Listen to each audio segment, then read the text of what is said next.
Hello student, তোমরা যারা ক্যালকাটা ইউনিভার্সিটির আন্ডারে থার্ড সেমিস্টারের ছাত্রছাত্রী আছো এবং তোমাদের রাষ্ট্রবিজ্ঞান সাবজেক্টটা মাইনর সাবজেক্ট হিসাবে আছে, তোমাদের জন্য আজকের ক্লাসটা খুবই গুরুত্বপূর্ণ। আজকের ক্লাসে একটি বড় প্রশ্নের উত্তর নিয়ে আলোচনা করব। প্রশ্নটা আছে, একটি রাজনৈতিক ধারণারূপে আইনের তাৎপর্য মানে গুরুত্ব, আইনের গুরুত্ব আলোচনা করো। এই প্রশ্নটা তোমাদের 10 নম্বর বা 20 নম্বরে পরীক্ষায় আসতে পারে। কিভাবে অ্যান্সারটা গুছিয়ে লিখবে তোমরা দেখে নাও। প্রথমে ইন্ট্রোডাকশন অর্থাৎ ভূমিকা। রাষ্ট্রবিজ্ঞানে আইন একটি অপরিহার্য ও মৌলিক ধারণা। সহজ কথায় আইন হলো সার্বভৌম শক্তির দ্বারা প্রণীত ও বলবৎযোগ্য কিছু নিয়মকানুন যা মানুষের বাহ্যিক আচরণকে নিয়ন্ত্রণ করে। রাষ্ট্রবিজ্ঞানে আইন কেবল শাসনের হাতিয়ার নয়, বরং এটি রাষ্ট্র ও নাগরিকের সম্পর্কের সেতুবন্ধন।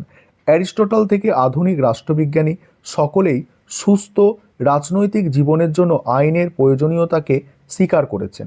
এবার হচ্ছে দেখো পরের পয়েন্ট কি বলা হচ্ছে, দেখো এখানে রাজনৈতিক ধারণা হিসাবে আইনের তাৎপর্য বা গুরুত্ব। রাজনৈতিক ধারণা হিসাবে আইনের তাৎপর্য বা গুরুত্ব প্রথম গুরুত্ব হচ্ছে সার্বভৌমত্বের প্রকাশ ও রাষ্ট্রের ভিত্তি। রাজনৈতিক দৃষ্টিকোণ থেকে আইনের সর্বপ্রধান তাৎপর্য হলো এটি রাষ্ট্রের চরম ও সার্বভৌম ক্ষমতার মূর্ত প্রতীক। বিশ্লেষণবাদী তাত্ত্বিক জন অস্টিন আইনকে সার্বভৌমের আদেশ বলে অভিহিত করেছেন। আইনের পেছনে রাষ্ট্রের কঠোর শাস্তিমূলক ব্যবস্থা থাকে। রাষ্ট্রের অস্তিত্ব ও কর্তৃত্ব আইনের মাধ্যমে প্রকাশিত হয়। আইন না থাকলে রাষ্ট্রের চরম অরাজকতা বা মৎস্য ন্যায় দেখা দিত। তারপরে বলা হচ্ছে দেখো শান্তি শৃঙ্খলা ও নিরাপত্তা রক্ষা। আইনের অন্যতম প্রধান কাজ হলো সমাজের শান্তি ও শৃঙ্খলা বজায় রাখা। মানুষের প্রকৃতি সবসময় যুক্তি নির্ভর হয় না। প্রবৃত্তি, লোভ বা আবেগের দ্বারা চালিত হয়ে মানুষ অন্যের ক্ষতি করতে পারে। আইন মানুষের এই অনিয়ন্ত্রিত বা অসামাজিক আচরণকে সংযত করে। টমাস হবস দেখিয়েছিলেন যে প্রাকৃতিক অবস্থায় অসহনীয় অরাজকতা থেকে মুক্তি পেতেই মানুষ রাষ্ট্র ও আইনের শাসন মেনে নিয়েছিল।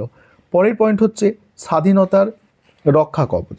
সেখানে কি বলা হচ্ছে, অনেকে মনে করেন আইন ও স্বাধীনতা পরস্পর বিরোধী, কিন্তু প্রকৃত রাজনৈতিক অর্থে আইন স্বাধীনতার অপরিহার্য রক্ষাকর্তা। জন লক যথার্থই বলেছেন, যেখানে আইন নেই সেখানে স্বাধীনতা থাকতে পারে না। আইন যদি না থাকে তবে স্বাধীনতা স্বেচ্ছাচারিতায় পরিণত হয় এবং সবল দুর্বলদের ওপর অত্যাচার করে। তারপরে দেখো সাম্য ও ন্যায় প্রতিষ্ঠা। গণতান্ত্রিক রাষ্ট্রে আইনের শাসনের অর্থ হলো আইনের চোখে সকলে সমান। ডাইসি আইনের অনুশাসন তত্ত্বে দেখিয়েছেন, ধনী দরিদ্র, শাসক শাসিত নির্বিশেষে একই অপরাধের জন্য একই শাস্তির বিধান আইনের মাধ্যমে নিশ্চিত করা হয়। রাজনৈতিক সমাজে ন্যায় বিচার প্রতিষ্ঠার জন্য আইন একটি নিরপেক্ষ মানদণ্ড হিসাবে কাজ করে। এটি সমাজে শ্রেণী বৈষম্য কমায় এবং পিছিয়ে পড়া দুর্বল শ্রেণীর জন্য আইনি সুরক্ষার ব্যবস্থা করে সামাজিক ন্যায় বিচার সুনিশ্চিত করে। পরের পয়েন্ট, স্বৈরাচারী রোধ ও সরকারের নিয়ন্ত্রণ। আইন কেবল জনগণকে নিয়ন্ত্রণ করে না, এটি শাসক বা সরকারকে কঠোরভাবে নিয়ন্ত্রণ করে। সাংবিধানিক আইনের মাধ্যমে সরকারের ক্ষমতা, তারপর এখতিয়ার ও কার্যাবলীর সীমা নির্দিষ্ট করে দেওয়া হয়। এর ফলে সরকার স্বেচ্ছাচারী হতে পারে না। লর্ড অ্যাক্টন বলেছিলেন, অনিয়ন্ত্রিত ক্ষমতা মানুষকে দুর্নীতিগ্রস্ত করে। এই ক্ষমতার অপব্যবহার রোধ করার জন্য আইনের শাসন অপরিহার্য। এটি নিশ্চিত করে যে দেশে কোনো ব্যক্তি খেয়াল খুশি মতো নয়, বরং নির্দিষ্ট নিয়মে চলবে।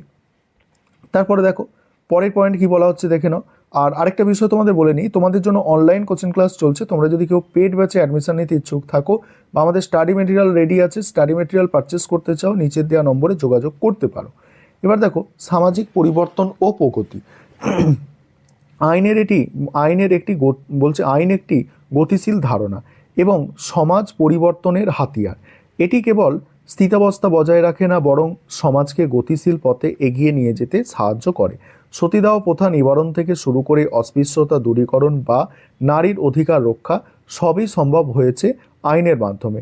রাষ্ট্র আইনের মাধ্যমে সমাজের কুসংস্কার দূর করে এবং আধুনিক মূল্যবোধ প্রতিষ্ঠা করে। এবার উপসংহার। পরিশেষে বলা যায় একটি রাজনৈতিক সমাজের মেরুদণ্ড হলো আইন। আইন ছাড়া রাষ্ট্র যেমন অচল, তেমনি রাষ্ট্র শক্তির অনুমোদন ছাড়া আইনও অকার্যকর। তবে আইনের সার্থকতা কেবল কঠোর শাস্তির ভয়ের মধ্যে নিহত নয়।